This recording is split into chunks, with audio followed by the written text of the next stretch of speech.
বিএনপির মহাসচিব মির্জা ফখরুল ইসলাম আলমগীর বলেছেন, জুলাই গণঅভ্যুত্থানে ভয়াবহ ফ্যাসিস্ট শেখ হাসিনা পালিয়ে যেতে বাধ্য হয়েছে। ফলে আমরা নতুন করে একটি গণতান্ত্রিক ব্যবস্থাকে প্রতিষ্ঠিত করার একটি সুযোগ পেয়েছি। কিন্তু দুর্ভাগ্যজনকভাবে যত দিন যাচ্ছে পরিস্থিতি যেন জটিল হয়ে উঠেছে। দেশে গণতন্ত্র বিরোধীরা আবার জোট পাকাচ্ছে। শনিবার জাতীয় প্রেস ক্লাবে জুলাই আগস্ট গণঅভ্যুত্থানের বর্ষপূর্তিতে গণঅভ্যুত্থানের প্রত্যাশা ও দেশে গণতান্ত্রিক উত্তরণের পথ শীর্ষক এক আলোচনা সভায় তিনি এসব কথা বলেন। এই সভার আয়োজন করে গণতন্ত্র মঞ্চ। মির্জা ফখরুল বলেন, যারা গণতন্ত্র ও জনগণের অগ্রযাত্রা বিশ্বাস করে না, যারা একটি শোষণহীন সমাজ গড়ে ওঠার রাজনীতি বিশ্বাস করে না, তারা আবার জোট পাকাচ্ছে।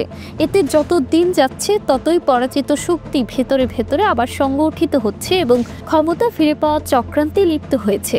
অন্তর্বর্তী সরকারের প্রতি আহ্বান জানিয়ে বিএনপি মহাসচিব বলেন, নির্বাচন নিয়ে যত দেরি করছেন ততই কিন্তু পরিস্থিতি আরও ঘোলাটে হচ্ছে। যারা অভ্যুত্থানের বিরুদ্ধে ছিল, বাংলাদেশের বিরুদ্ধে যারা রয়েছে, গণতন্ত্রের বিরুদ্ধে যারা রয়েছে, তারা আবার সংগঠিত হয়ে গণতন্ত্রকে নস্যাৎ করার জন্য কাজ শুরু করেছে।